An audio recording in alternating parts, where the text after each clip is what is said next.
A century of the Fruit Bat feature presentation by CMOT Dibbler. Terry Pratchett's moving pictures. A glorious tale of magic and romance set against the background of a world gone mad. Starring Victor Tugglebend and Ginger Whittle. Featuring Gaspode the Wonder Dog and Laddie. Rock and Detritus the Trolls. By popular demand, The Librarian. Executive Producer CMOT Dibbler. Vice Executive Producers CMOT Dibbler and Soul Dibbler. Catering by Harga's House of Ribs. The best in hot cuisine. Recorded in Hollywood and its surrounds. In association with I've Never Read Discworld and Best Boys, Good Boys, PJ Hart, and Andy Luke. Okay. Yeah, brilliant. Welcome. So how do we top that, Andy? I don't know. I think we just have to wrap it up right there. Wow, that was quite something. Thank you to Zach for that. Welcome to I've Never Read Discworld. Welcome. Wow. I mean, so if anybody's watching the video, you could probably tell from Andy's attire that he is the hotshot producer behind the extra production values this month. So this one really got to you, Andy, huh? Yeah, I guess like straight in with first impressions on moving pictures. Then there's certain Discworld books that are really well known of and iconic, and I didn't know going in that this was one of them. I think that's fair to say. When I talked to people about covering this, a lot of people were very enthusiastic, spoke very warmly of it. And the only clue I had was that you regarded it in your top faves. Yeah, absolutely. And it being absolutely fantastic, a real joy, and it's in my top 3. I've made a list. Good to know. Yes, well, yeah, that's something we'll definitely revisit for sure. The rankings, because we definitely have enough now for some rankings, and because we're in movie world this month, we can do our Hollywood style top 10. I mean, everybody who's along with us for the ride, I'm sure by this stage is hopefully reading along, but I hesitate to read out the back blur because our announcer Zach did such a good job, but for the sake of the format, will I do it anyway? Go for it. Cool. So yeah, also just I want an excuse to show off my hard copy because I so rarely so far have got a chance to do so. The camera. So there it is. It's the Corgi edition softback, the ones that will be familiar to most. So here we go. Moving pictures. The alchemists of the Discworld have discovered the magic of the silver screen. But what is the dark secret of Holywood Hill? It's up to Victor Tugglebend. Can't sing, can't dance, can handle a sword a little. And Theda Whittle, they come from a little town you've probably never heard of, to find out. Moving Pictures, the 10th Discworld novel, is a gloriously funny saga set against the background of a world gone mad. I can't do a world gone mad as well as Zach, unfortunately. World gone mad. Love it, brilliant. So yes, that's perfect. That's what put it in my head. Now that we've done 10 books, we can have a top 10. Maybe we'll have time, maybe we won't. Sorry, you were about to do the publishing details there. Go for it. Yeah, just Victor Glan's Corgi 1990. So same year again as Eric was. We've reached 1990. 10 books. The present day, as far as I'm concerned. The 90s, the present day. So yeah, my first impressions. I'm just gonna have to change glasses. I was gotta see if he was gonna keep him on the whole way through. He bottled almost immediately. Actually, I kind of you'll never work in this town again. I texted you my first impressions. Yes. I was finding the first 40 pages or so really difficult, in the same way that Interesting. I found Mort difficult, that I wasn't really engaging with it. I wasn't responding with it. And I knew there was a lot more going on there than I was particularly open to. And that's why I want to revisit Mort so badly at some point, because I think I got it wrong. But so about 40 pages, and I just decided, well, look, there's no point resisting this. I'm just going to dive straight in. And that's when I found out this book is a very fast moving river, a strong tide, if you like. It's got this sort of, its focuses on Victor, Gaspo, Ginger, very Dibbler, small cast, but actually, what do we say? There's like 68 characters in it. That's mind blowing, and you don't really, you're not never overwhelmed by those that amount. A good number of those characters have recurring roles. The ones that are just there for one scene or so, are perfectly serving that presence. Um, Yeah, the balance, because we've this, I mean, you're probably sick of hearing me talk about, the series finding its feet and stuff like that. But yeah, that balance between character and plot is starting to really, really coalesce here. I was interested. Did you read the same edition that I read? You've read this, yeah? yeah, So page 40, I'm just looking at it now, is like when we first is when Victor and Thomas Silverfish meet. So that for me, for the film nerd in me, feels like an inciting incident of sorts. So I feel strongly that is like a real significant step forward in terms of craft compared to the intro of Pyramids, which could be comparable, I suppose, where you have this kind of student figure who's in Agmore Park, who's in one of the guilds slash universities, and you have this whole kind of setup section, and in Pyramids, it's basically, you said it at the time, it's almost like a novella in and of itself. In Moving Pictures, it's 40 pages, and you're kind of alluding to here that it's probably your least favorite 40 pages of the book, but well, at it's least it's not only true. 40 pages. Okay, well, maybe Yeah, that's not fair, but yeah. it's a lot more concise and it's a lot better paced. I think just as an opener, it's you know what? I think it's an intentional choice. Whatever barrier is between me and Terry, I think he has done that purposely. Um, because the whole book is the theme of illusion and being drawn into a magical trance. Um, and it's, there is a resistance towards the magic of Hollywood, but once people open to it, they're under its spell completely. And so there's a kind of a, that's what's in the pages, on the pages, and Mm. that's the bigger structure of the book. I mean, I think Victor's background, the whole idea of this guy who can like fly through an exam, but is desperately trying to fail, Yeah. is just a really attractive conceit.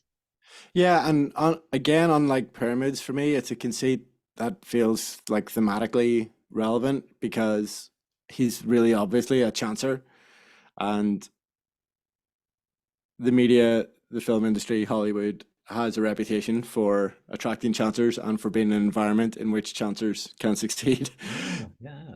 So, and then the flip side of that coin, I guess, is Victor's role as a student wizard. And because we don't have Rincewind this time around to kind of do all the exposition in terms, he's got the dark glasses on again, in terms of I the like it, magical, kid. I love it. Yeah, so we need somebody who can explain the dungeon dimensions and all the things beyond Right. time and all that kind of stuff. And Rincewind's not here, so it sort of helps that Victor has a background in that, so that we're not always having to cut away to the wizards back in Atmore Park to get that explanation that can happen as part of the A story. So I actually like it. I like the intro a lot. Victor's quite a likable guy. Like he doesn't have the magnetism of a Granny Weatherwax, but he's and the magnetism in this book is gaspode uh, tumultuously, and Dibbler, who's just a sheer force of nature, who we're going to talk Yeah, about plenty. absolutely. And again, all these puzzle pieces are probably finally starting to fall into place for you. Where like, we have those first appearances of Dibbler in previous books where I'm like, oh, Dibbler, and you're like, what, the sausage guy? Who cares? And now you get it, right? Yeah.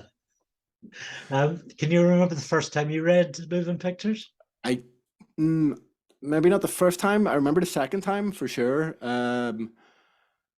so I definitely already owned this book whenever I went to university to study film when I was 18. And I remember rereading it during my first year of college.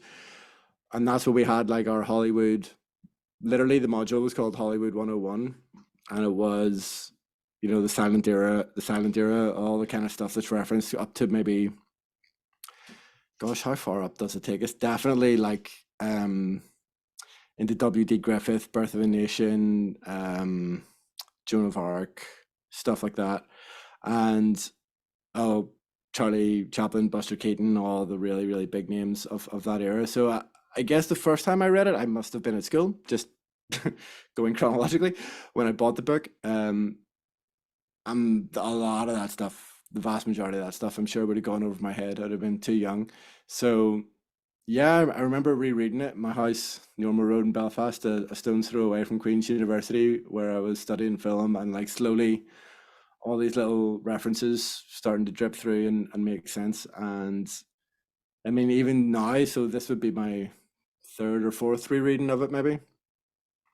Like I still discovering little references to the industry that I get or that I empathize with more now than I did then. So it's a book for me, just I guess being in my line of work and stuff, that keeps on giving. It's definitely my second most read of the Discworld books behind Guards. I think either Night Watch or Jingo might come in next, or they might be tied actually. So this is the only one that's not in the kind of Guards series that I've like, well, yeah, that I've habitually reread. There's a few others that I've read twice, but this is the only other one that I've come back to multiple times. That's not like a Vimes centric book, you know. I should cut in an image of this picture behind me, which is a classic American city builders on a crane, but it's been replaced with stars from Hollywood stage and screen. Oh, nice. Although I think it looks like maybe King Kong or something. Yeah, got Buster Keaton, Marilyn Monroe, Chaplin. Is that John Wayne? Maybe James Dean. Awesome. Elvis. Yeah. Yeah, actually, that's how far. Yeah, I remember. In fact, I might still have it in this filing cabinet behind me. A copy of Red River on DVD. I think that was possibly as far into the 20th century as that module took us, was up to kind of the John Wayne westerns, and they were like, it's stuff I'd never seen before. So obviously, with Hollywood in moving pictures being set in the desert and being, you know, so of that era, it's just it actually makes me nostalgic to do this reread, because it sends me really, really strongly back to my student days for sure. Yeah, I did a few film studies modules, but I mean, I've always found that film students, or start that again. Yeah, I did Careful now. I did a few film studies modules, but I mean, television was what I was raised by, and there is a bit of a snobbery in film academia or towards television. Big time, yeah. It's less of a thing now since the age of prestige TV. But none of that is on display in moving pictures. It's a very all-inclusive book, which I really appreciated. Yes, that's a good point, actually. And even the name, I know we're maybe jumping ahead here slightly, but the name of the dread tome of Hollywood, that the was it the Necrotelecomnicon? Necrotelecomnicon? It's like, yeah, that to me implies television, obviously, more than it implies film. So there's a lot, just a love of what we would now call the screen stories, on display in this book. And you're right, it's a really beautiful mix of TV and film reference, but also of like US film and UK film references as well. And it's just this really unique, it's got a unique kind of feel. It doesn't, even though Hollywood is like the reference, the big all caps reference the whole way through it. It's not just about the silent era of Hollywood cinema. It's a love letter to screen stories, I think, of the 20th century for sure. With that, shall we cue up Zach? Yeah, let's do it. I feel like probably our first introduction to the first 60 pages or so. These are so good. I can't wait. United Alchemists. Introducing Victor, a struggling student of unseen university. Falling under the spell of moving pictures, he finds himself drawn to Ankh-Morpork, to the fabled Hollywood. But Victor is not alone, for he is joined on the wagon by Detritus the Troll and Gaspode the Wonder Dog.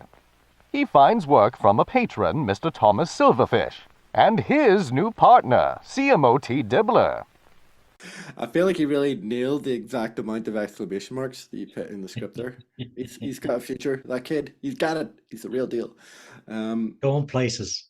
Indeed, yeah. So much going on here, and you're gonna just have to like hold me back from going on like these massive deep dives into all the film references. Well, I say all the film references. I don't think anybody has ever managed to unlock every single pop culture reference in this book, but obviously there's some really big ones, and I guess Thomas Silverfish probably deserves an introduction in this section. So do we know? Or have you been doing your homework or no? No, of course not. So gosh, homework. Why would we do that? Just read books and drink whiskey and talk rubbish. Right. So Thomas Silverfish is a reference to Samuel Goldwyn of MGM, whose real name, I actually don't have my notes in front of me. I'm trying to do this off the top of my head. His real name is Samuel Geldfelb, or so goldfish essentially in what is that, German or Yiddish or whatever. And he was really famous in the early days of Hollywood for like coining a lot of those turns of phrases that Silverfish uses in the book. You know, like you'll never work in this town again, and he was that guy in the real version of Hollywood. You know, so that's the Silverfish reference, and to have him, you know, at ground zero of the Discworld version of I can't continually refer to it as Hollywood. I just keep saying Hollywood, and that's probably what I'm going to end up doing on the podcast, because for those listeners who don't know, we have a Hollywood in County Down in Northern Ireland. I was wondering how it come up. Yeah, we might as well get it out of the way. That's about 5 miles from where I live. Yeah, it's like a little seaside town. For me, it's most famous for the place where Garth Ennis, the boys' preacher, came from. Yeah. It was the first place where I regularly drank alcohol in bars underage. The Seaside Tavern. I thought it was much too respectable for that. Can I carry on? Nice fish and chip smell, sea air.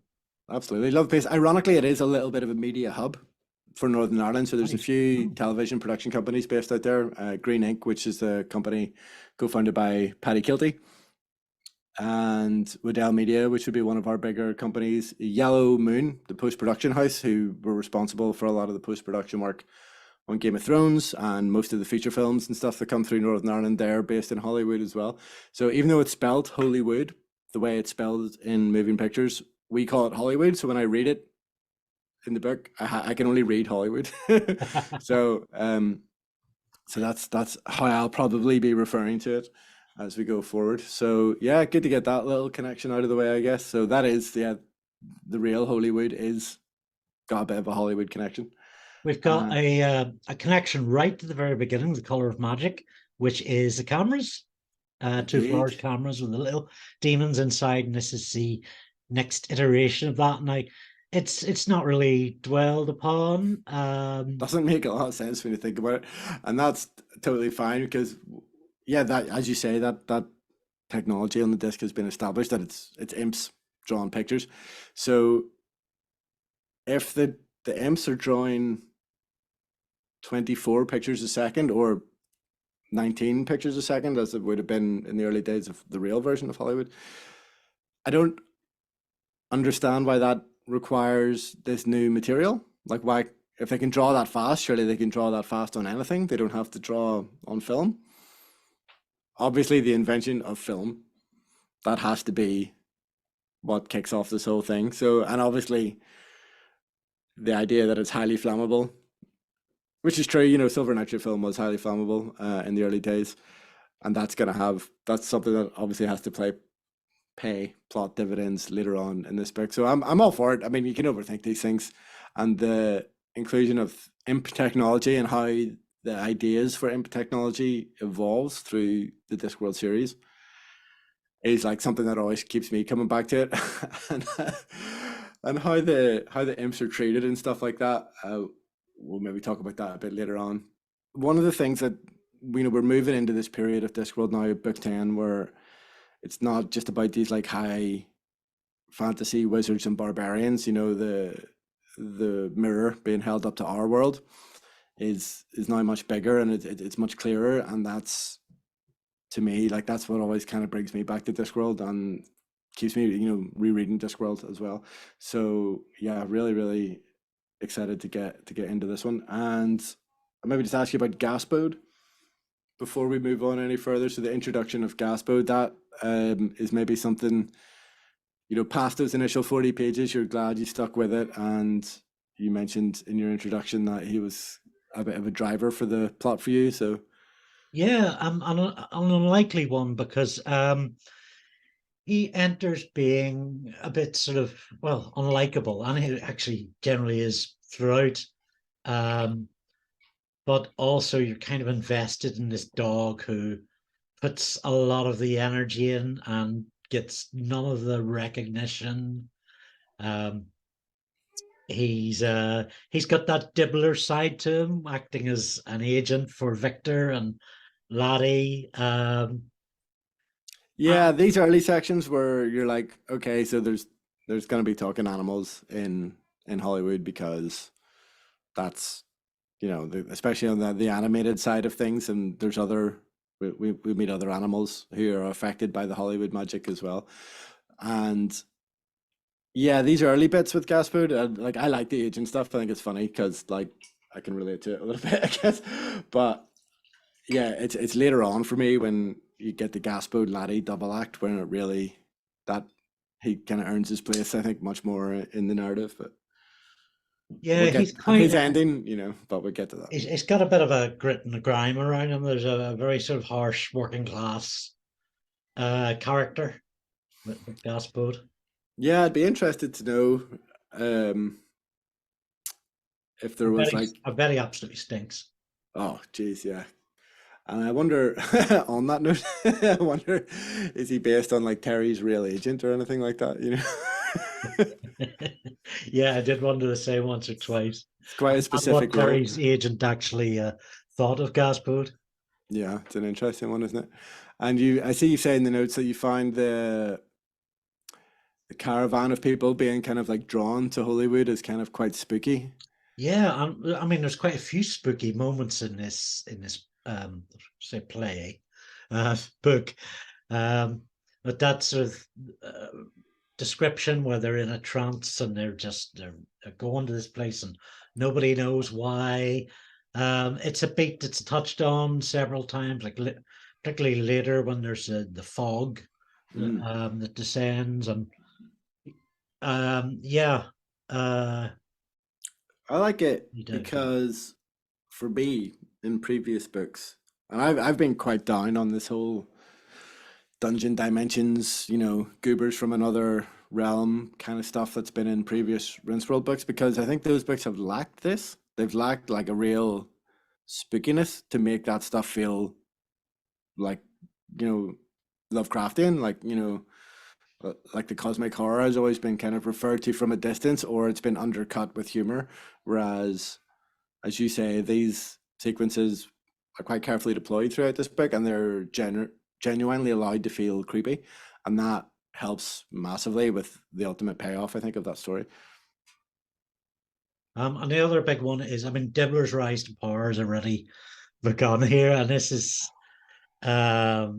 like a joy. He's already, by the end of this first 60 pages, he's already Silverfish's partner. He's as no sooner than drawn on through this train. In fact, it might have had it even begun in Ankh Morpork, before the lure or the siren call to Holywood.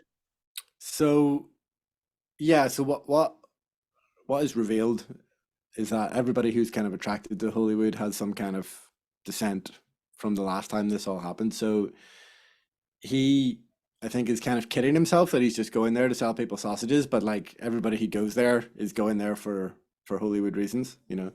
So yeah, I love that. The fact that he just walks in and takes over a film studio is amazing, Correct. and it's very very Dibbler, and yeah, and interestingly, and I don't know enough about the early days of MGM, but my kind of reading of Dibbler, especially because of his relationship with Gaffer, is that he's kind of like the W.D. Griffith figure in this story. I don't so he was like the first feature length film director in Hollywood. Unfortunately, his first feature length film was about the Ku Klux Klan, Birth of a Nation, which is an extremely racist film. But every film study student the world over has had to watch it. And a lot of all the stuff about adding extra reels, that all feels very Griffith, and the kind of innovations that he's kind of pushing Gaffer to make with the camera, that all feels gosh, I can't remember the name. I'll maybe have to edit it in later, of Griffith's cameraman, who definitely deserves a lot of credit for that. But that all feels very kind of Dibbler and Gaffer to me, that side of things, you know, about I think there's a parallel between, or certainly a contrast. And you've got Victor is trying to push in on the chance that Silverfish remembers him. He's trying to get a job, and he has to nip over a fence to get in there. Whereas there's a bit of hard graft. Whereas Dibbler just lets his mouth do the talking, lets his wallet do the talking by hiring detritus, and then just begins to brand everything around him with the silver tongue. totally. It's an interesting thing actually that we've talked a lot about Dibbler so far and Gaspard, but ultimately it is Victor's story, and I think you maybe alluded to it at the start that like despite the fact that he's maybe not the strongest protagonist, I mean I get the impression that you feel that way, maybe, you know, that he's not Vimes, certainly, Yeah. you know. I would place him somewhere maybe in between Vimes and Rincewind, because like he has that kind of almost millstone around his neck that the lead characters in sitcoms get sometimes, where he has the unfortunate role of driving the story, and all the supporting characters get the best jokes and the most memorable scenes and stuff like that, I guess, you know. And I guess the whole Errol Flynn kind of send up is kind of what they're doing with him, and Yeah. that's like not a real life character, not a figure in early Hollywood history that I know a lot about or that I have a particular affection for. I guess, you know, it would be different maybe if it was Orson Welles, for example, or somebody like that. Yeah, So I get it's like that sort of silent star, a good-looking man, a professional lead. thin mustache. Yeah, and I think that in this case it's enough, you know, and maybe even the quietness of him works, you know, for that role. It helps, I think, when he gets his teeth into the mystery and he starts trying to solve the mystery a bit later on. Like that's when he maybe comes alive. But in these early sections, I feel like it's the world that's carrying the story much more so than Victor is. Hollywood dreams. Unreal passions arise when Victor meets Ginger, with special effects by the plibbing pottery of Rictor the Tinker. Marvel at the speed in which Mr. Dibbler ascends through Hollywood's ranks. And drama, as Victor and Ginger are fired. And rehired. There is something odd afoot in Hollywood. Strange dreams. Victor's agent Gaspode isn't the only talking animal in Tinseltown. All this and 1,000 elephants. Amazing. Can we afford this guy for every episode? It's great. Love it. There's a lot there to get our teeth into. And he's actually doing it really well because Andy, for those, I'm sure everybody hopefully has read the book. Dibbler's spelling leaves a lot to be desired, and Andy has replicated it in the scripts that he gave this poor guy. So he's spelled unreal with an E at the end, passions with a few extra vowels as well. So well done, Zach, for absolutely nailing this stuff. So yeah, so the wizards, I guess we obviously set this up at the start. that Unseen University and the kind of supporting cast of wizards are back. And how do you like this kind of, because up until now it's been a rotating cast of wizards every time, hasn't it? So what do you think about this kind of current incarnation? We've got new Arch Chancellor, we've got the Bursar is a bit more heavily in the mix now as well. What do we think? Do we like them? Are they cool? Are they fun? It sounds like a bit of a loaded question, like a spoilery question. Could But be.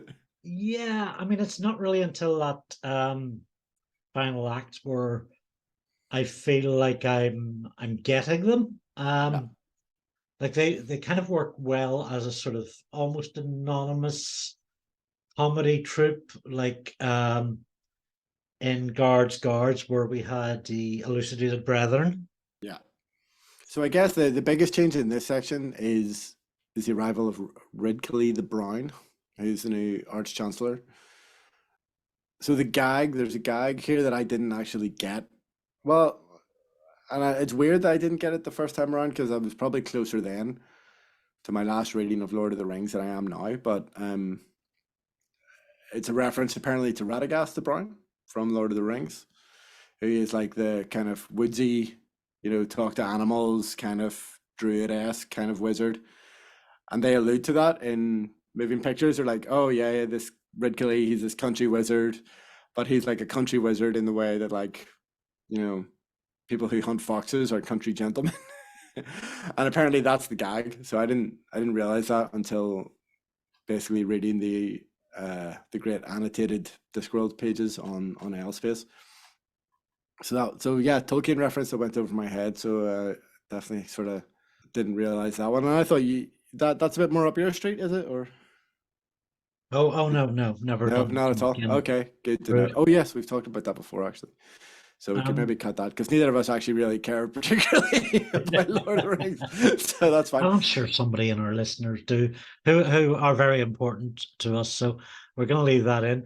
But I was very much thinking about. I mean, I can't genuinely speak for Lord of the Rings, but my nearest touchstone is Game of Thrones, which there's very little comedy in Game of Thrones. You get Tyrion swearing funny, the Mountain swearing funny, and that's kind of about it. And I think this is the openness to comedy and the willingness just to enter the trance of comedy and making humor is why Discworld books are so different. Oh, totally. And you can tell in some of the previous books I've been a bit impatient maybe for the comedy and the stories to really start merging to the completeness that they have in the last couple of books, where we've had, I think, comedy for the sake of comedy in some of the earlier Rincewind books, but I don't feel that in moving pictures. I don't feel that. Right. I mean, it's not 3 pages go by in this book without me laughing out loud. Yeah. That's a nice life, isn't it? You can't beat it. So Dibbler is pretty much running the show by the end of the second 60 pages. We get Ginger. We're introduced to Ginger. Yeah. And properly strong foundations building later to be a well-dimensioned character. Yeah, absolutely. I mean, there hasn't really been like a female lead per se. This is the closest thing, certainly, we have to female lead in Discworld this far. Is that aside from the witches? Yeah. Yeah, who are an ensemble, I guess. So, yeah. Which, I mean, it's not a cop-out by any means, but in terms of there being like a traditional Hollywood female lead, it's just the closest we get, obviously. And Ginger's quite, I mean, she's developed in stages through the book. You get a lot of her up front with her conversation with Victor, almost when they walk off. And, we learn she's really into a lot of really petty, shallow things, but she just don't want to be famous, but she doesn't actually come across as petty or shallow. We learn later she might actually be quite petty or shallow. So, and I mean, she's not as strong as Victor, but I quite liked that character who's, I mean, it's the old Hollywood story of the old creative story, struggling artist down their luck, trying to make a break into the industry. Yeah, yeah, absolutely. And I like that actually all those kind of slightly negative qualities that you just described can almost be they can be attributed to what's kind of pulling her towards the mountain and all that, the desire to be famous, like that's the kind of magic of Hollywood working on her, isn't it? So there's a real kind of conflict in her, an inner conflict in her character, which is obviously great for storytelling. I think it's in this section or maybe just before, really clear reference to War of the Worlds. Isn't there a paragraph opening? No one would have believed in the final years of the century of the fruit bat. This world affairs were being watched keenly and impatiently by intelligences greater than man's. And this is obviously the setup of like the things from beyond the silver screen and all the All magic that's right. happening. Yeah. Yes. I And hadn't actually got the reference even when I was reading it. Yeah, very clever. it's the opening, yeah. So, and actually, we skipped over it entirely. The very first lines, I think, are obviously there's a Star Trek send up as well. So I love actually like all the different genres that are on display here. They're in the early days of Hollywood, like there wasn't a lot of science fiction and stuff, but like we've had a Star Trek reference, we've had a War of the Worlds reference. I tweeted out that Star Trek reference on page one. Yeah, Uh, yeah, that's really clever. I didn't know any. I've never heard anybody point that out. It's like that shit's a whole franchise in the head of it. indeed. And I've mentioned it before. There's that slight tilt, that slight sideways way of looking at things. That's just, it's pure Terry. Oh, That's sorry, I'm sitting on something. Oh, it's just my celebrity name badge. Had the little people put that out for me earlier. it's in his rider. It has to be on the back of his chair, otherwise he won't do the pod. It's in his I contract. haven't where's the M&Ms? That's messed up. I'm gonna have a cigar. Oh man, you'd kill me. I would love a This cigar. I'm a 20 a day man, and I never smoke on podcasts. Well, Respect. Well, what's yeah. the cigar? Let me live vicariously through you. What cigars do you smoke? This is a Hamlet. It's the one with smokers wearing the baby smoking a Oh, cigarette through the dummy. that's Um, that's the information the viewers all really want. Love it. and actually, it's really hard to find. I wanted a big stogie cigarette or cigar, and it's nowhere except proper cigar people sell them. Oh yeah, This is the longest I could get, which is yeah. When I worked in newsagents, that was probably the biggest cigars we sold as well. Were Hamlet Classics. But I do. I'd be partial to a Monte Cristo #3 or #4 if anybody feels like sending me one. If that could be arranged. gas Yeah. See. mode. I think is it takes a lot longer to show. He's a very sort of in your face kind of character, um, but he has so many dimensions that unfold through the book, like his internal monologues. He's a very down on his luck kind of thing, and he does project all this, but the way he broadcasts it, it's like yeah, whatever, Gaspode, it's like he's just a whining dog, but actually this stuff is seriously felt by him, and Mm. it needs attending to. Yeah. So yes, actually, no, it is probably one of my motivations for like doing this whole reread of Discworld with like a bit more of an analytical air to it, I suppose, is that like I'm really curious as to like why some of these protagonists in these stories work for me and others don't. So like we've talked at length about why Rincewind doesn't always work for me, but there's a lot of overlap in the Rincewind character and the Gaspode character in terms of that kind of down on their luck, sort of woe is me kind of thing. But for me, Gaspode is so much more endearing than Yeah, Rincewind, and it's interesting to kind of interrogate maybe why that is. First and foremost, he's a dog. Dogs are better than people. That's well known. dogs are great. So, is it even just that like Gaspode has an excuse to be intrinsically down on his luck? Well, he's got an intellect, and more than that, he's got an emotional intelligence. Mm. Yes, that's true. He actually genuinely cares, although the idea of it might be anathema for him to hear. Yeah, that's true. And it is, I think it's that slight element that Rincewind has always lacked for me, where like, is that he says that he's a coward and he never wants to kind of have a positive impact on the story. And we can count, and we have done on like one hand the amount of times he has made the decision to positively impact the story, and we've applauded him every time he's done it. Whereas Gaspode mumbles and grumbles in at every turn, but does the right thing straight away at every turn of the story. So like he negotiates for Victor, he helps out Laddie, he does all the things that we know he's going to do, but he just kind of grumbles about it, and that is enough for us, like for an audience narratively, for us to kind of go, oh, he's still literally an underdog, but he's having this proactive effect on the story, and that endears us to him a lot more, I think. We get this ends up with the scene with the talking animals, which is it's got that whole Disney thing. It's got the Tom and Jerry references, Yeah, and it's a that great mishmash of references. yeah, and those characters come across really well. The challenging of soft naming, um, the Yeah, fact that they're all thinking smart animals. yeah, this is the closest it comes to just like a pure comedy aside, but because Gaspode is involved and he's trying to solve the mystery and he's trying to get Victor and Ginger to solve the mystery, uh, it all feels kind of cohesive. So yeah, so let's do the list, shall we? So we've got the duck. So the duck is incomprehensible to everybody except the rabbit, isn't it?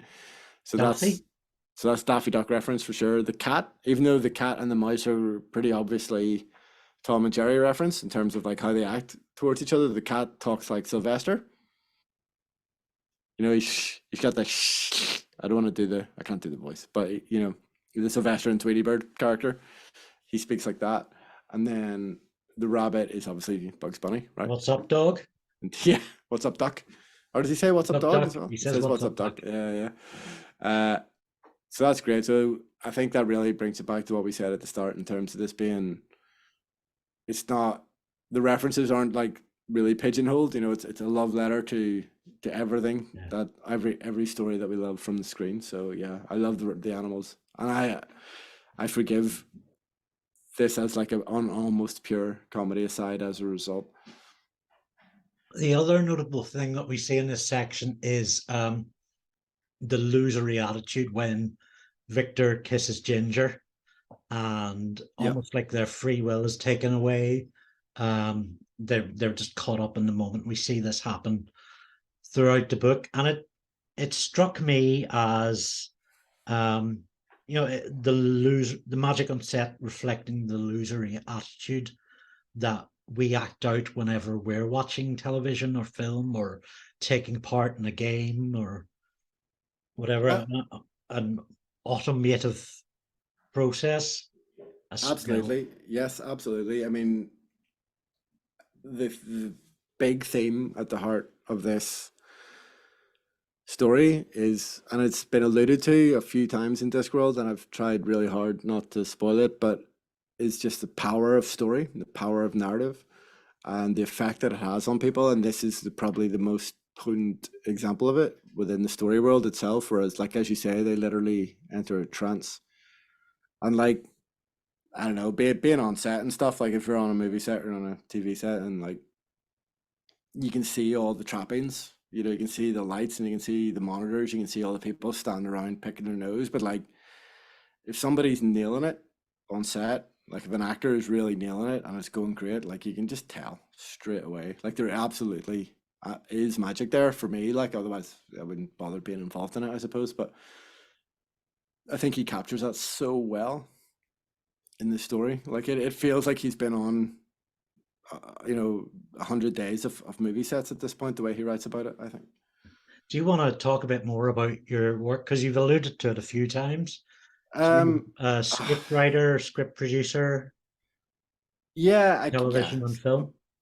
So for me, like the main reason I connect to this, especially to this part of the story, so like when I started out, as I said, I studied film studies, Queen's University, and started working. in the local industry here almost immediately as a prop hand, standby props. My first job was on this student drama in the Irish language called Shacked. My job was to roll fake joints for the set. They basically said, I went to them. They were setting up, I worked in the Students' Union at the time. They were setting up the production office in Queen's Students' Union. So we were moving tables for them. And I was like, what are you doing? We're making a TV show. Oh, great. Do you need any runners? Yeah. So you can start in the art department on Monday, or you can start in the production office in a couple of weeks. I was like, well, I definitely want to start on Monday. And I would much rather roll fake joints than I would make coffee. So that's what I'm going to do. And I ended up doing that for a few years. But since then, I've ended up working in production, and I've written some scripts, and I've produced some stuff, and I've even done a little bit of acting over the years as well. But for me, like those early days of being on set when I was just the prop guy, and I would have been holding the drinks for the extras and rolling spliffs and putting up posters and just moving tables and stuff like that. Like that is my first kind of recollection of like feeling this kind of magic. Where like, even though we were making this TV show that like nobody ever watched, do you know what I mean? It went out on TG Cahir, which is the Irish language TV channel in Ireland, and then it went out later on BBC Northern Ireland. We had the first ever lesbian kiss on TG Cahir on Irish language television. Wow. Yeah.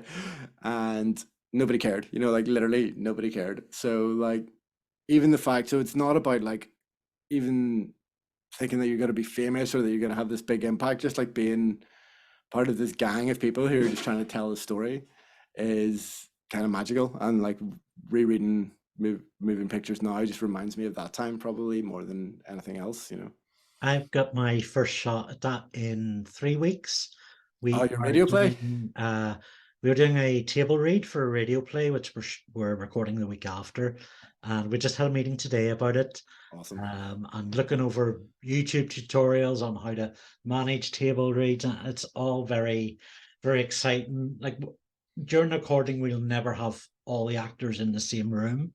So the read is going to be the only place to do that. And I'm already so excited about what they're gonna palpably excited going to bring to that. Oh, dude, there's nothing like it. Yeah, there's nothing like just being in that room where the magic happens, and it's alluded to so much in this book, and I would be really interested to know like what inspired Terry. Like, and he obviously did.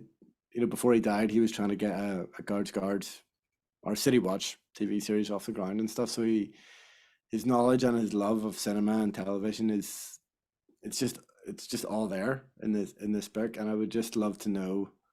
And well, I mean, I suppose I already do know from like reading this book and from reading around it, but I just feel that like we kind of missed out. We, the audience, missed out on not getting a really authentic Discworld project for the screen. Was he alive to see any of the Sky adaptions? Oh yeah, for sure. I mean, he's in a couple of them, Of like course, and the animations. Oh yeah, and like yeah, and that's fine, but they're as adaptations, like right. I sort of think that that's a separate beast. Whereas you can tell that he loves and he has such a good understanding of screen story that like he could have created something really special from the ground up, and that is what he was trying to do. I think with his City Watch TV series, he wanted to be that it wasn't going to be adapting existing Discworld stories. It was going to be like its own thing. There's something about the episodic nature of television that I find very appealing, probably being brought up on comics and television. Yeah, the overlap there is clear, yeah. And Terry could have absolutely done feature films. I mean, Guards is just epic, and so is Moving Pictures. And stars in their eyes. Detritus begins his courtship of Ruby. Victor finds a mysterious book. And Holywood has a new wonder dog. Introducing Laddie. The race is on to capture sound. Warg, show us your knickers. The librarian begins his course in film studies. And Deadly Text, the Necrotelecomicon. Our Sleeping Beauty Ginger is rescued from a darkened doorway by Laddie, with some help from Victor, of course.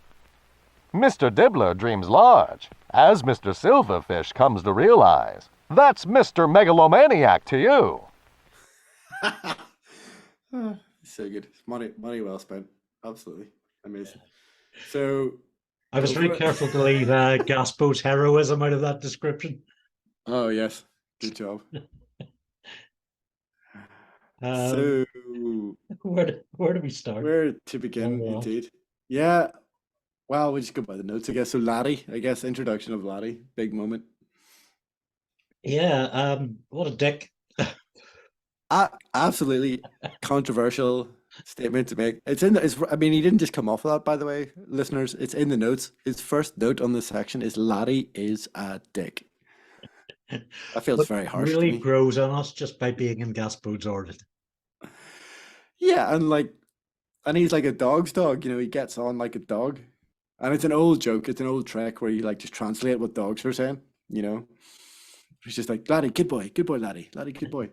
And I like how that's just so endearing, I think, anyway. And yeah, they're the original odd couple, Gaspode and Laddie, and that's why it works. Yeah, and Laddie is a dick. The note I made is really kind of born out of that he's detracting from the spotlight of Gaspo the Wonder Dog, Yeah.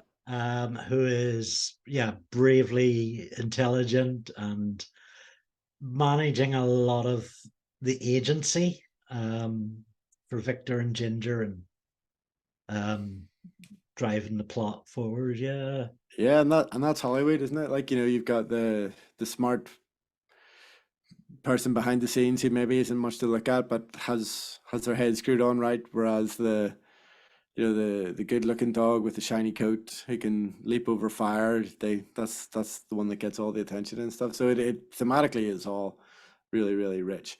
And yeah, for me, Gaspode needs this foil a little bit. Like Victor's not a super well fitting foil for Gaspode because he's a person. So like the Gaspode and Laddie thing, like I would have liked to have seen it introduced earlier, but there's so much going on in this book, and we've already said how like the world building is getting better and better in every book. So like I can't imagine a world where it would have been impossible to introduce Laddie earlier just because of all the other stuff that needs set up. Yeah, and it's well paced world building. Yes. I think everyone comes in just at the right time. I mean, we don't get Ginger until Act Two, which I think is just right as well. Yes. If you ever were to adapt this book for screen, which would be an extremely navel gazing exercise, I think.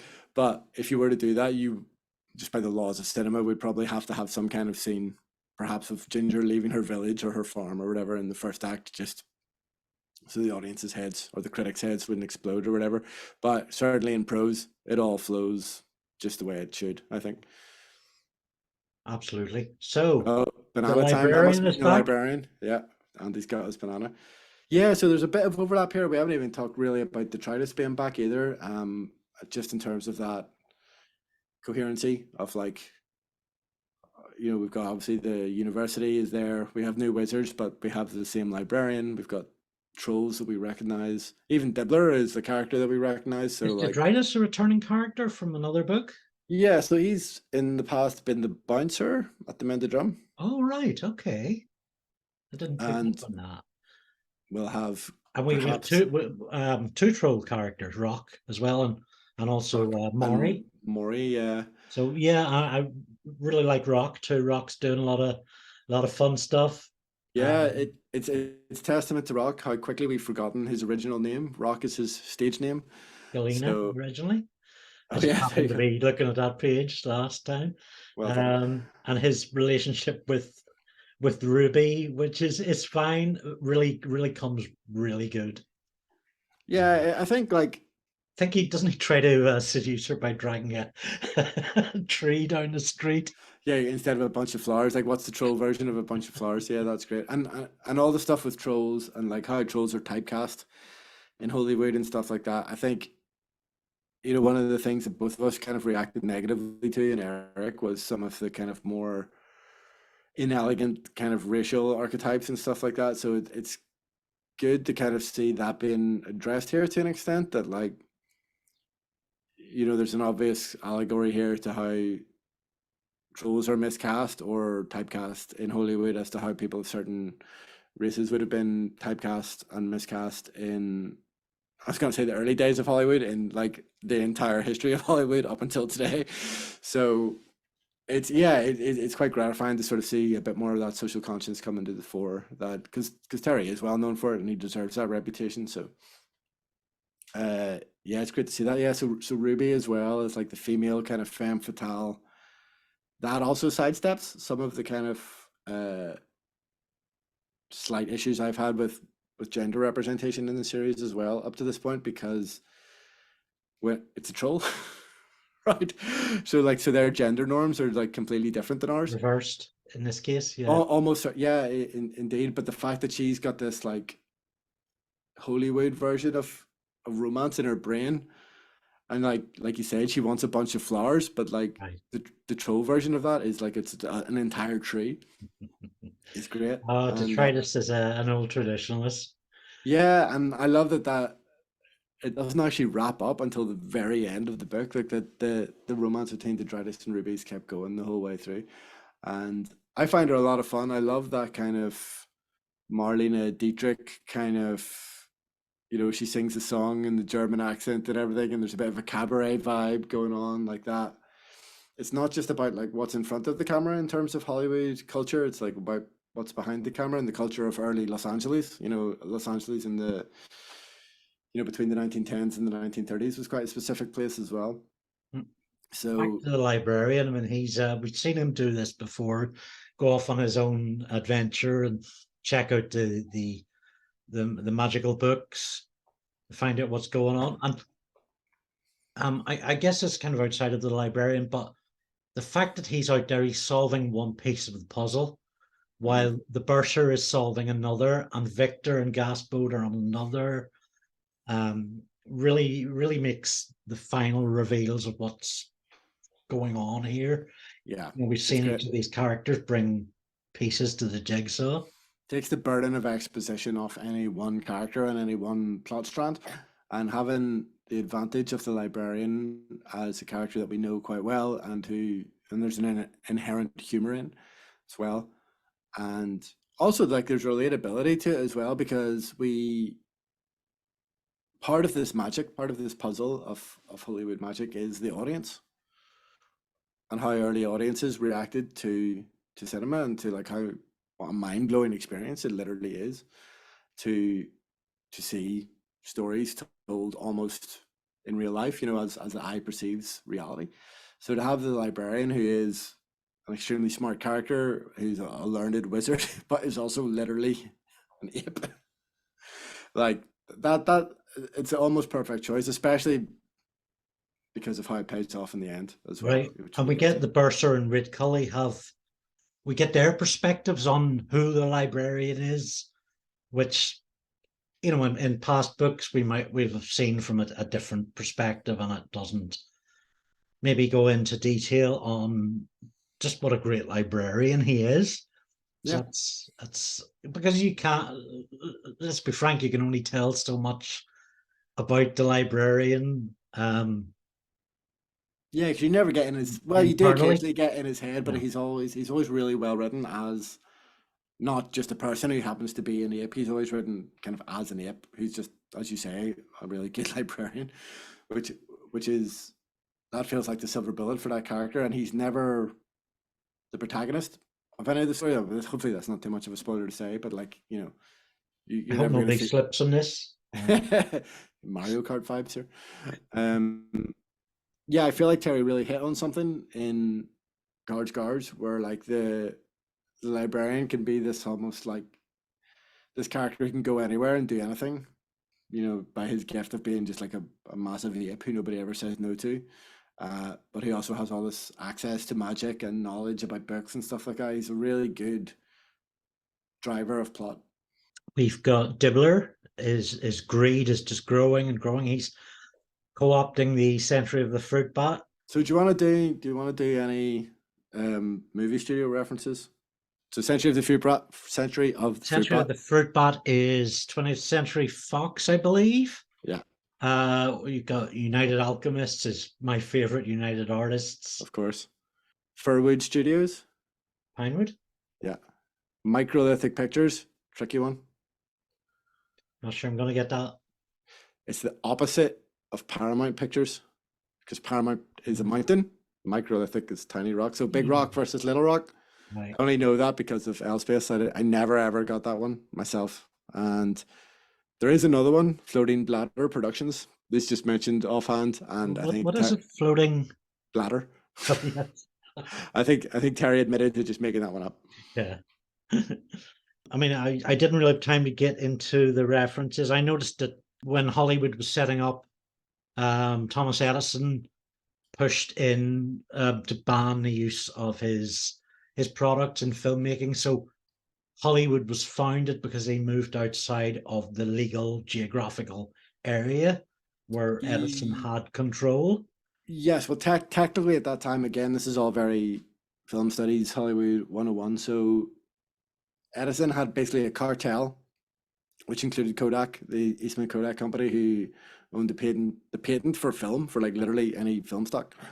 So Edison had the patents for the cameras and the projectors, I believe, and Kodak had the patent for the film.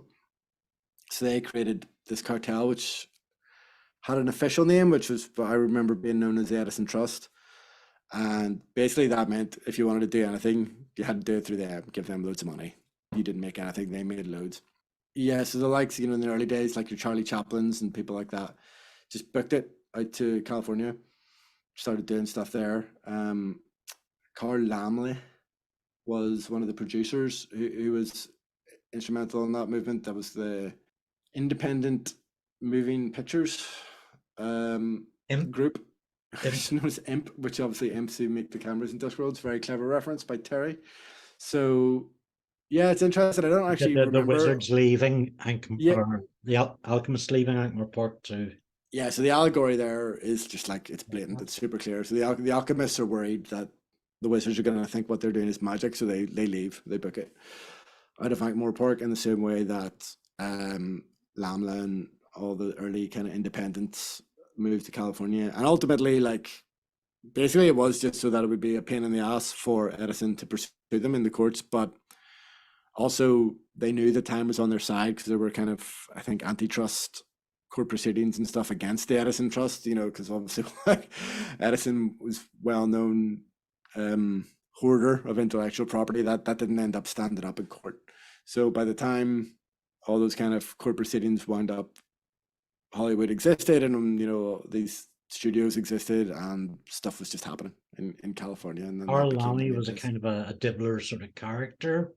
Well, on my sort of very brief rereading, I seen him described as feisty, and that a feisty renegade, I think, is the exact wording.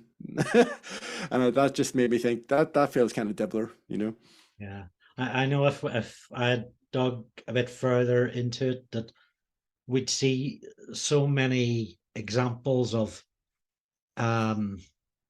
corporate theft, of locking into contracts and crew stuff. I mean, regarding my own background in comics, I mean, it's Batman was stolen by Bob Kane from Bill Finger. In terms of credit, Superman, Jerry Siegel and Joe Shuster, like, were paid so little. One of them died completely poor. One of them was like next to homeless and losing eyesight, until a bunch of creators got involved and talked to DC Comics and pulled a lot out of them. You look at Marvel, everything Marvel is Stan Lee. Stan Lee did shit. Stan Lee's a pretty good Dibbler, actually. Yeah, that's a good point. If you ever go and look at, for those who aren't maybe aware of where Marvel comics come from, take a look at Jack Kirby's Wikipedia page. Yeah. And I still remember the first time I read up on Jack Kirby, and it was like, he created this character, and he created Fantastic Four, he created the X-Men, he created like almost every classic Marvel character you can think of. Jack Kirby created, with the exception of Steve Ditko, who created Spider-Man and Doctor Strange. Well, obviously, Avengers, that's Jack Kirby all over. Oh yeah, of course, yeah. And the really interesting thing is how those two worlds have now kind of collided, you know, with Marvel being this massive cinematic juggernaut, but that's still managing to screw over those creators, I guess, for want of a better word. I know that Ed Brubaker, who created the Winter Soldier, has spoken out about that. So I think initially he was like kind of quite stoked, you know, that the Winter Soldier was going to be in the Captain America movies, and he does a cameo in the Winter Soldier movie. And then did he have like a near-death experience, or he had like a health scare, or somebody in his family had a health scare, and because he's obviously in the States, that came with a particular financial burden. And he kind of realized that like the studio had made all these hundreds of millions of dollars from this character that he created, and like the most money that he had made from it was the royalties that he got from his cameo in the movie. So he doesn't really get royalties as a creator, or he got like a one-off bonus payment, or, you know, basically a kind of fuck you kind of thing, you know, sign off your rights, go away kind of money. And that's not the early days of Hollywood. That's not the early days of comics. When did that movie come out? 2010? Yeah. 2012.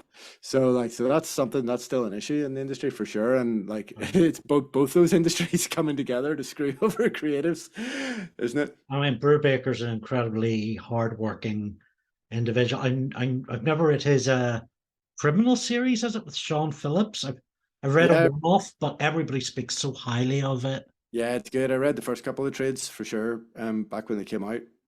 But yeah, I mean, he's such a talent, and like that character, like that version of the character. Obviously, he didn't create Bucky, but like that version of the character, the Winter Soldier, is tonally so him. You know, Marv, that there was nothing quite in that kind of dark spy genre at that time that I'm aware of, certainly in Marvel. You know, so, and it was such a hit. You know, the first Captain America was okay, could have gone either way. Like Winter Soldier is where that film franchise really, you got the critical response that the company would have wanted, made tons of money, and Brubaker gets more from the Screen Actors Guild for making a cameo in it than he does for creating the character. Like, it just doesn't seem right. Yeah, you know, it's messed and I up. noticed on Twitter last month, trending was "Comics Broke Me."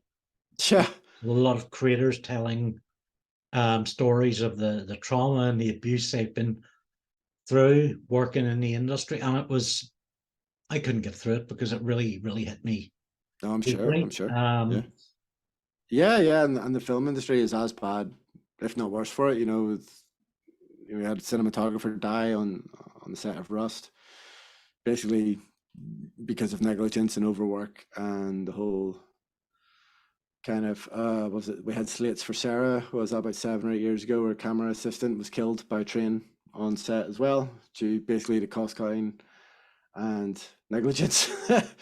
And obviously the whole Me Too movement as well, which comes from abuse within the film industry too. So it's quite prescient. Actually, I laughed out loud at something that I had never laughed at in this book before on this reading of it, which is where Gaffer just casually throws out the idea that in order to get moving shots, so in order for the camera to be able to move, they're just going to nail the imp's feet to the floor of the camera. And just that casual cruelty towards the crew, essentially, you know, the people who actually you can't make the pictures without, just was like, ha, yep, I totally recognize that now in a way that I didn't when I read it, even when I was a film student. It's like the demons capture shots by being whipped. Yeah, well, even I think there's a reference to whipping them harder. Yeah.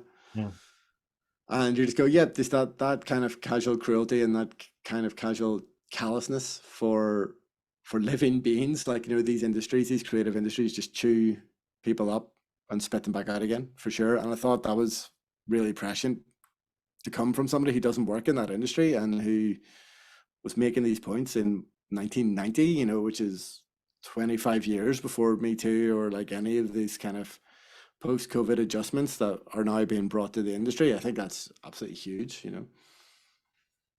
Behind the scenes on Blown Away, the University Bursar makes a startling discovery. There is a new Ankh-Morpork on the scene. I wonder if the food at Hager's House of Ribs will still be as good in 100 years of time. Victor guards his fair maiden against the dangers of sleepwalking, but she ties him up and enters the giant's lair. Thanks, laddie, and thanks for bringing Rock to get them both out of the well. A silver screen descends over Holywood, but it won't delay the actors' trip to the premiere of Blown Away. Even the university faculty are looking forward to it. It's a good one. Marcus House of Ribs, Love it. Yeah, sponsors of this episode. makes me so hungry. Reading this book, yeah, like. Although the descriptions of it previously were like, in this is not relevant at all to anything, but in Mort it just makes it seem like a greasy spoon cafe. But then like the subliminal advertising for it in this book really works and just makes me want to eat ribs the whole time I'm reading it. So what else is going on? What do you like? What do you like in this bit? The jigsaw puzzle coming together, Victor and Ginger doing cool stuff. It says in my notes, good turning of Victor and Ginger's typical gender performance roles, but I can't think what that's a reference to. Good notes. The trip into the cinema I is love that. genuinely eerie. Yeah. Description. Is that did you drop that spelling of it, or does that appear No, in the that's book? appears in the book. Yeah, CT. Oh, great. Yeah, awesome. Cthulhu. Yeah, let's go into the cinema sequence. Yes, let's. So I guess previously with all this kind of Lovecraft stuff, just like sending up, he hasn't even really been sending up Lovecraft. It's just like there's been kind of Lovecraftian stuff for the sake of it in other books, whereas like making something as ordinary and familiar as going to the movies feel Lovecraftian. Like to insert cosmic horror into just like buying popcorn and watching a movie, like that is genius. Like that is literally genius in my books, you know. This whole sequence under the hill is just, it's pages. It feels like in my memory 6 pages of description of just this really eldritch place. But it's building. Why it works for me, like that it isn't that, like, well, it is that, but it's their descent and return in like that classic narrative kind of way, I guess, where like what's been done there. Descent into the hill to discover something and then to come back with that knowledge to do something about it. But obviously by this point we know Terry knows how to tell stories, but like it's definitely up there in terms of like, I don't want to say the scariest thing that he's written so far in the series, but like definitely in terms of like the most unsettling. It's up there, right? Environment, I think there's a real sense of ominous dread. Yeah. And we haven't actually really talked about the good groundwork that was done with the priest at the start, you know, the last member of the cult. Right. And that whole kind of, yeah, Lovecraftian kind of gatekeepers, cultish kind of element of it. It has been pretty well set up before we got to this point. And the kind of figure that's at the center of this, the Guardian. Again, I bang on about it quite a lot, about what makes a twist a good twist, but how we accept that Ginger shouldn't wake this thing up. Like that's where we're at this point of the story, that like they think Ginger's going into the mountain to wake up this thing that's gonna like destroy the world or whatever. And it's an Oscar. It's just a big Oscar statue with a sword. And like that will just never not be funny to me. And in a weird way, like the twist is a good twist, right? But I do love the version of the sword wielding Oscar that is like a menace, that's like a threat. But yet is a funnier image to me. So he gets to have his cake and eat it because he gets to present that version of it now, and then he gets to twist it later on. Yeah. That for me, like looking back at all the times I've read this book previously, that's like that's the endearing visual image I have, is of an Oscar statue with a sword guarding a fucking Lovecraftian cinema. What I was saying earlier about the reversal of gender performance roles is you've got Victor is staying up to make sure Ginger doesn't sleepwalk, and she ties him up, and you obviously flash to that the woman tied to the tracks. But it's actually Victor, and he's... Oh, yeah, good point. And actually, the woman tied to the tracks is like a literal reference, like they appear earlier in the story, I think, as like as passing characters, you know, like there's literally a woman and a mustache twirling villain earlier in the story doing the whole train track thing. So yeah, of course, perfect. Yeah. And what about Gone with the Wind? Are you a big fan of Gone with the Wind? Oh, I Like the hadn't up. realized that was um, a reference to that. So Blown Away, yeah. So Blown Away is Gone with the Wind. It's been many years since I've seen it. Every Christmas, it's all no, it's always on TV every Christmas. I think it slips down. It would have been on ITV every year, and then it's like slipped down ITV2, ITV3. Now maybe it's on ITV4. Yeah, Um, it's not a movie that like would be in my kind of, you know, top 20 or anything like that. But you know, as a how does the satire of it work here? There are many. well, yeah. So the Ankh-Morpork Civil War is the American Civil War, and that's kind of all you need to know, really. And A love story for the ages.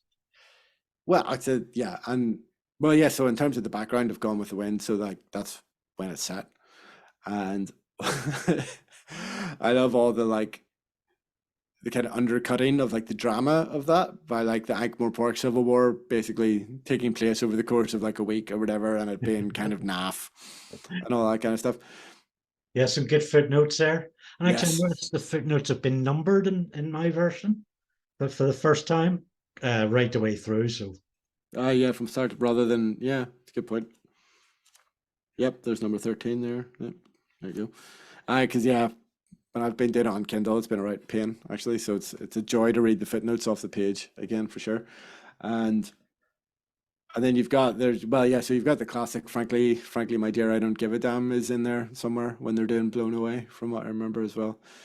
That might be one for the old annotated. we've Nope, got the it's university bursar starts to realize that reality and magic, there's like a thin line, there's leaking or something, and that enables him to bring Rid Cully into the mix a bit more. And we get a few cameos of Ponder Stibbins and other wizards around. per ponder, yeah. And without giving too much away, you know, this cast, the cast of wizards that we get in this book becomes slightly more set, shall we say? Right. So without giving away what they get up to or whatever they do, like to see, yeah, Ponder Stibbins in his kind of constantly put upon kind of role is it's really nice to see. And Wendell Poons, you know, the wheelchair bound Yeah. wizard who just gets away with being a crazy old man. More so Oh, than well, all wizards are crazy old men, but like he's the kind of craziest and oldest is great as well. just on the way to that, we get the actors leaving Hollywood for Ankh-Morpork, and we get that the fog, and I thought that was another very sort of ominous, dreadful kind of environmental note as well. Yeah, it's good. And like the odium. You know what I mean? Yeah, well, let's. I mean, that is so much fun. That sequence where we of the wizards with false beards, trying to climb over the wall.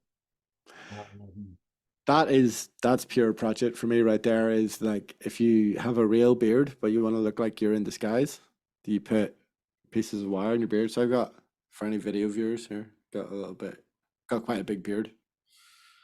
I've got a little bit of wire. So, I don't know. It's the picture quality is not going to be good enough. No, that looks like a false beard. needs more wire. I think that's the lesson to be learned here. That's just a paperclip I was playing with. I wasn't planned. Didn't really work anyway. But yeah, the comedy dynamic of the Wizards sans Rincewind is like it's come together for me in this book Yeah. for sure. Yeah, and generally, actually, there's just a lot more understanding about who the wizards are. So, and this is where my first timer thing comes in. Yeah. Terry has been very overt through these last 9 books that the unseen university wizards are the higher academics are a bunch of creeps and cretins. Yeah. And I have been holding out some sort of naive hope, some love of academia that, you know, they're going to do good. we've seen the odd wizard who's been quite virtuous, and that things are going to change in structure. I mean, like, for example, my my thoughts that when we saw Rincewind reappear for the first time, that he might be given a teaching position in the university. That's how naive I was. Assistant Uh, librarian. so yeah, and it really coalesced for me just what utter buggers these guys are. But like you pointed out, there's so much comedy from this sort of these sort of Keystone Cops, I guess. Yeah, the ensemble dynamic. Ensemble. Yeah, exactly. Yeah, so there's we've had like good effective ensemble in the case of the witches, and now we have almost like the mirror opposite in this like bumbling Keystone Cops, almost like a Three Stooges kind of thing going on with these wizards who just have no real lived life experience, and I think there's so much to be got out of that, and I'll say no more, in terms of the Yeah. stories. And for me, the only one that really stood out of those ones was Poons, who really does stand out. Yeah, Um, and but I I could, I'd like. struggle to name any of them. Yeah, no, sure. And I like Red Kelly in this book as well, and I appreciate that he's kind of separate Yeah. from the group that goes to the cinema. But he his kind of fish out of water, like country wizard kind of thing, that does feel slightly different the But more you're Cully frightens me. He's a bit mad, isn't he? yeah. It's dangerous And to know. and you kind of wonder, I was like, I remember one of my very vague recollections of the first time I read this, there were very few of the references to old Hollywood that I got, but obviously the King Kong reference was one of them, and we're going to get to that. And Red Killy's place within that reference, like whenever that clicked, I was like, oh, I get it. I get what they're doing with this guy now. And anyway, well, is that a good time as any to queue up the next Yes. May I offer slide? you a bang Gregorian as we go into the next part? Oh man, look at this guy, so well prepared. See, when I go to the movies, I just sneak in booze. To Holywood and back. Tubs of banged grains at the ready. Everyone is mesmerized by the hot new click of the odium. Why, Ginger looks 50,000 feet tall. Victor takes off his shirt to deal with the pesky anthropoid. Or is it an octopus? Arch-Chancellor Ridcuddy has out his trusty crossbow. Then to Holywood, which goes out with a gong. And the stars swim to safety. Thank heavens you're okay, Gaspode. You saved the day. Oh man, what an ending. I was surprised actually or maybe I was looking at your notes where we were chatting about you weren't quite as keen on the very end of this, but wow, let's not get ahead of ourselves. Yeah. Uh, All good in, things in time. yeah, so in terms of like the ginger monster coming through the screen and stuff like that, I mean, like, Yeah. And I could see it coming, but it didn't matter. This big finale is epic. It's epic in the same ways that I loved Sorcery, mm, and it's epic in well, we've got a sort of a mirroring of Weird Sisters in the play inside a play kind of thing. yeah, yeah, And also, I mean, if you're not a fan of Sorcery, so much Guards has that same epic kind of ending. It's such a big thing. And like Guards, this epic action climax has been completely earned.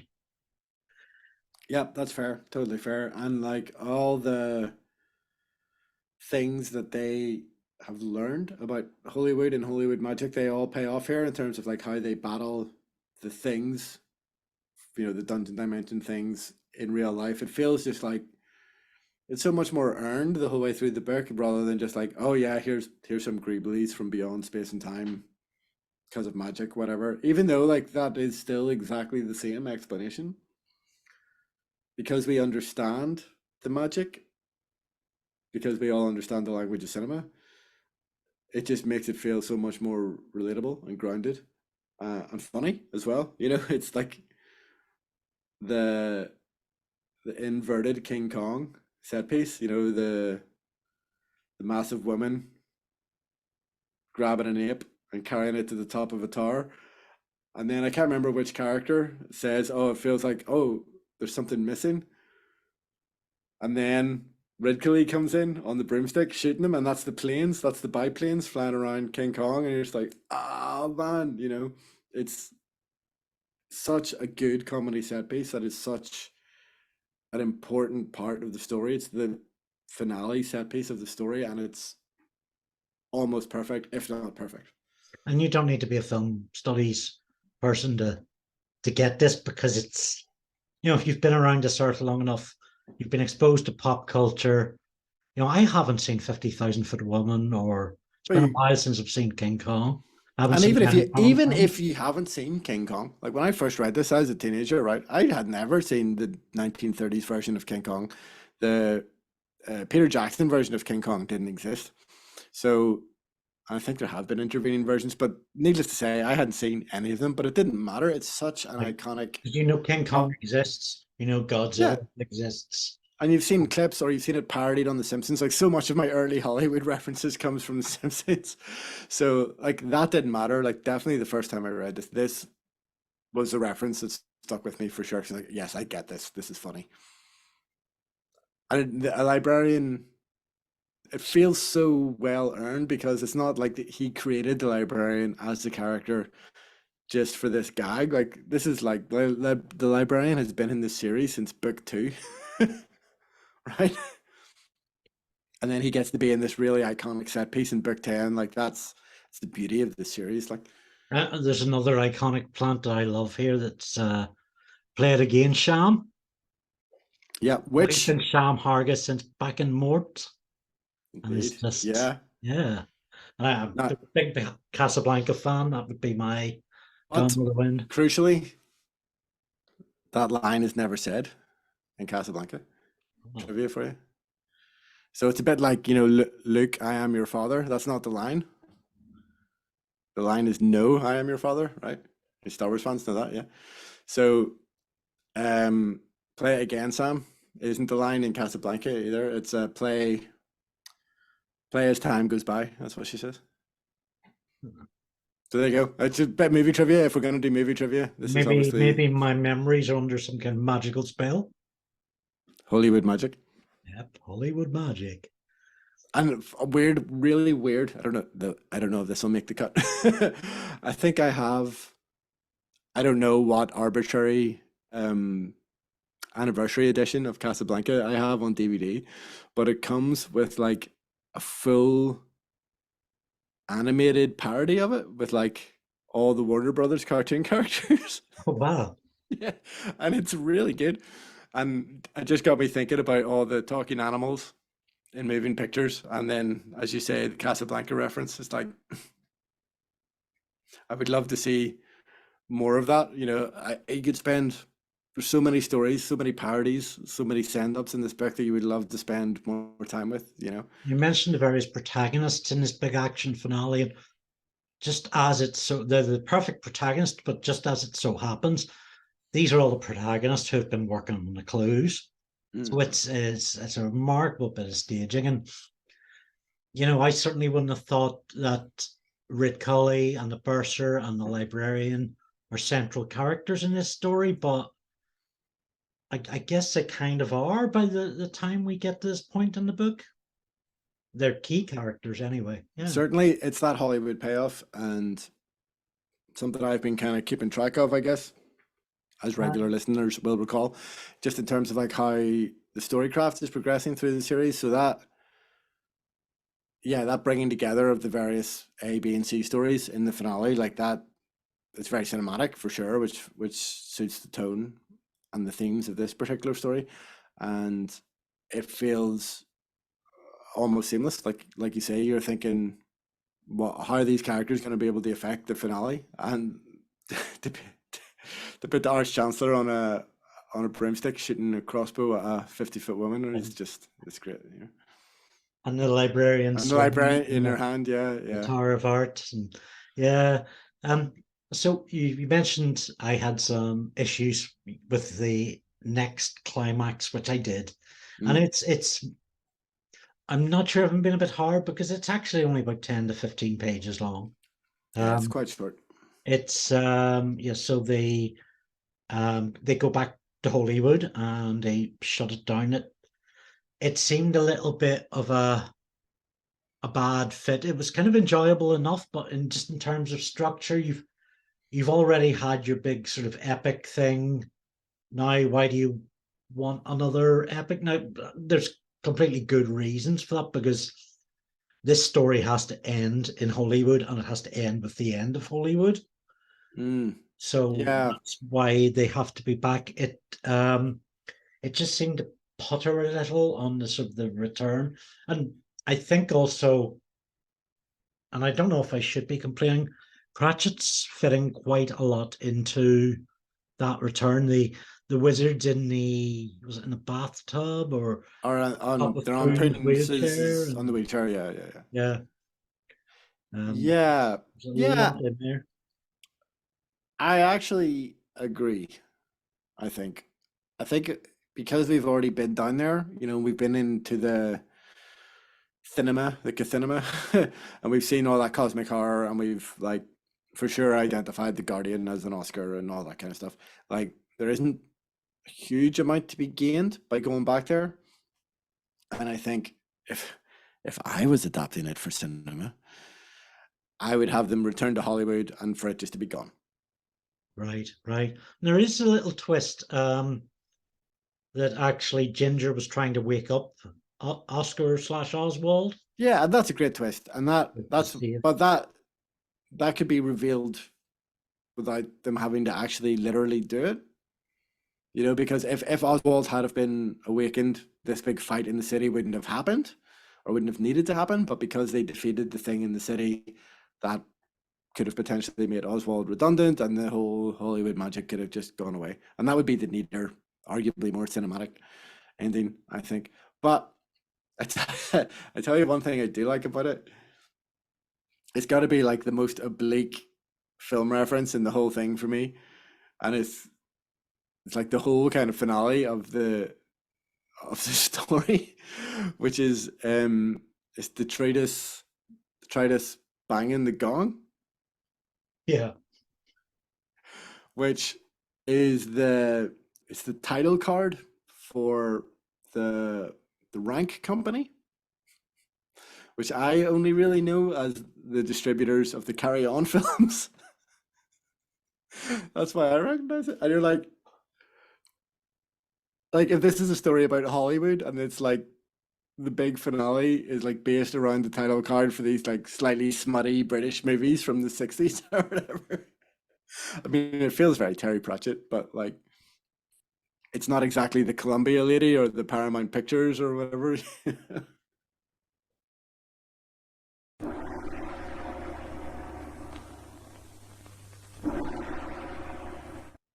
I think it's definitely. I'm definitely glad that Terry has included that sort of multi-episode or multi-epilogue piece where it goes through the beats, the various clicks, and I think it might start out with probably one of my two favorite sequences, which is Ruby and Detritus. It just hit my inner romantic quite strongly. It hammered the gong. No, nothing on that. I love it as well. And oh, what's the song? They're about to break into song, aren't they? And then they stop. Oh yeah, and they're in Hargis as well. The hottest cuisine. But then they break into oh, there may be trouble ahead as well. It's a good one. Oh yeah, and we totally passed up a Singing in the Rain reference earlier, which was another Hollywood 101 So film for me. the other big one was Gaspode, who I Yeah, think is does Rock or Detritus rescue him or yeah, Rock and Maury, which is good callback as well because they're pretty absent from the third act as well, so that works. And I'm sure fans of the series or whatever will know that that almost didn't happen. right? The original plan was for Gaspode to die, but it tested badly with beta readers, and it's kind of very much written like he might actually die, and I could feel the tears coming on, and I mean I one of the reasons like Equal Rights is at the top of my list, is just for its ability to hit those emotional beats, and this is probably the most profound one. And I think I kind of would have. Well, it's easy to say, having read the version that exists, but I think Terry probably could have pulled it off. Yeah, I'm really on the fence about this one because I think you're right in that it reads until the moment that his survival is revealed. Like it doesn't feel like there's no hints, there's no kind of like nudge, nudge, wink, wink that maybe he's not dead. It's like these dogs are fucking dead. And like that makes the rest of the finale just hit that much harder. And you're right in that I think Terry could handle, the writing of the emotional weight of that for sure. But I do also think that thematically, because it's like this, Hollywood story, that it would almost be kind of missing a trick not to give the Hollywood happy ending. And it's the only, you will never, this will be the only time you'll ever hear me going to bat for the cliched expected ending, but it just feels so thematically appropriate, I guess. And Gaspod's such, you can't kill the beloved animal. Like you just can't. Like there's literally a screenwriting manual called Save the Cat. Like you have to, right? So like you cannot kill the talking dog. That's just cannot be done. If you're under the spell of Hollywood magic, that dog could live through anything, and he does. So that just feels totally right. But I think because he wrote it that Gaspod was dead, the reveal that he's not feels stronger. Does that make sense? Yeah, and Gaspod is a junkyard animal, and those things are damn indestructible. Scrappy, yeah. But then Laddie survives too. What's his excuse? Well, he's finally groomed and airbrushed. Yeah, Gaspod says him. And I mean, as I say as well, those trolls actually who were quite a big part of the first half, they needed a little bit of a payoff too, I think. So yeah, so it works out. Do we want to go into our favorite quotes? Do you have? I would them? love.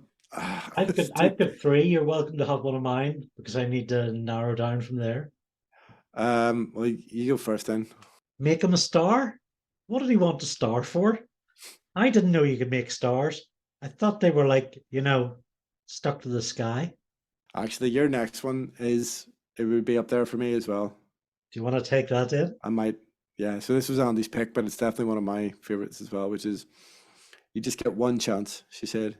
You live for maybe 70 years, and if you're lucky, you get one chance. Think of all the natural skiers who were born in deserts. Think of all the genius blacksmiths who were born hundreds of years before anyone invented the horse. It's a fucking great joke. All the skills that are never used, all the wasted chances. Yeah, and that's a quote that for sure like had an effect on me the first time I read this. It kind of made me want to get into Hollywood, as it were. And rounding it off then, the whole of life is just like watching a click, he thought. Only it's as though you always get in 10 minutes after the big picture has started, and no one will tell you the plot. So you have to work it out yourself from the clues, and you never get a chance to stay in your seat for the second house. Yeah, those are like the proper meaty, good thematic, like make you shed a tear quotes.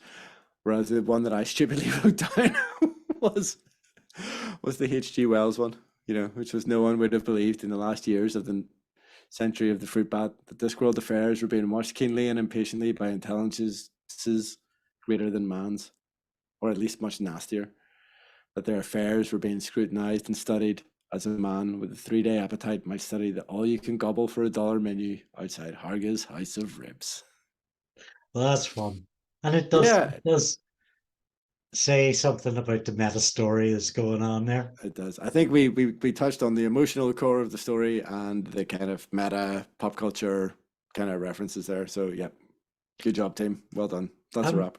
Seeing we're talking visuals, I'm just going to very quickly bring up something that I wanted to mention in Eric, which is cover designer Kathryn Rosa Miller. She works for famous book chain, and she has a blog post about the various iterations of the Discworld covers. Mm-hmm. I'm going to put a link to it in the description, but just very quickly, she talks about how Josh Kirby used colors to pull in readers, but it's not, his work doesn't really stand for today's market.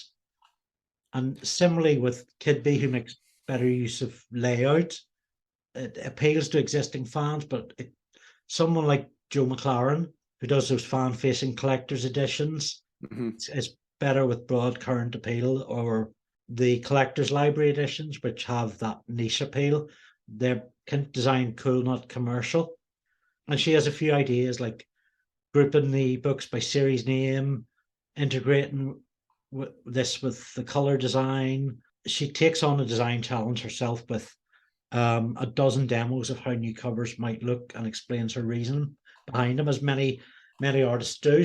I'm going to put in visuals to the Ukrainian cover editions, which Kathryn recommended to me when we chatted on Twitter, and these things are just beautiful. There's something else. They really are. Yeah, I couldn't agree more. Excellent. Oh, did you want to hear my top 10? Well, I feel like I kind of put you on the spot. Do you feel like you can do it like off I the dome? usually we're just no, but let's see. I will bring it up. I don't usually bother with rankings. I just think they're a bit sort of meh. Yeah. I mean, it's totally arbitrary. Like, yeah. Yeah. I mean, I'm asking you to rank them, whereas I mean, I know in my heart I can't rank them, so it's unfair. So this is just a bit of fun. Number 10, Pyramids. Okay. Number 9, The Color of Magic. Sorry. Fair. No, fair. Number 8, Eric Illustrated. Again, sorry. 7, The Light Fantastic. 6, apologies, listeners, Mort. Yeah. 5, Sorcery. Yeah, fair. 4, Equal Rights. 3, actually, I think this might be a joint third and second place. Okay. Moving Pictures and Weird Sisters. Yeah, okay, yeah. And Guards at number 1. The first 3 all very close. Yeah, for sure. Yeah, I feel bad putting you on the spot because I know I would definitely struggle. For me, like, I think it's maybe just I'm getting a bit sentimental, and I've been around the industry for a bit longer and stuff now. But Moving Pictures, in terms of these first 10 books so far, is really getting close to edging out Guards for me, like, which has always been for me, like, you know, like if somebody asks you what your favorite book or your favorite movie is, and you have like your knee-jerk response, like Guards would have been one of those knee-jerk response favorite books. And you know, maybe it's just because I've just read it one too many times now, but like, yeah, Moving Pictures is getting pretty close to taking the crown in terms of these first 10 books for sure. It was a pretty awesome read. I'm very happy to be part of it. I think next time we have Reaper Man coming up. Yeah, so yes, indeed we do. Yeah. There's the next like 10 books are so stacked. Like, it's just I know you're looking forward to it. I'm really looking forward to it. You can find us on anchor.fm/I've never read Discworld is our main page. We're also on Facebook, Twitter, YouTube. If you look for Discworld GNU, please talk to us on there. Send us some stuff over. Let us know what you thought of this episode and Moving Pictures generally. Let's keep this conversation going. We still have a lot to talk about this book. Definitely. Anything to plug before we go, Andy? Or yeah, I did actually. Thanks. I've got a new podcast. I got fed up just being popular, so I've started a pod called Politics Aloud, which reads boring government documentation aloud. So we covered the conduct of Boris Johnson, conduct of Nadine Dorries, and the Privileges Committee's response to interference in the conduct of Boris Johnson. So I like that. Interesting. So 10 books in, 32 to go. How are you feeling? Yeah, I'm feeling great. I'm so happy to be on this journey. Cool. It's so cracking. Feels like we're about to move into Act 2. Just to keep the old cinema. I don't know. What is that a thing? Let's go home. Bang grains. Take them with you. Thanks for listening. Come on, the Until next lights are time. on now. Oh yeah. You don't have to go home, but you can't stay here. If you're looking to take a journey down memory lane using the classic old-timey voice, then look no further for a nostalgic voiceover or impersonations. Contact me, Zach, for your next project at www.the-voice-guy.com. Link is in the description.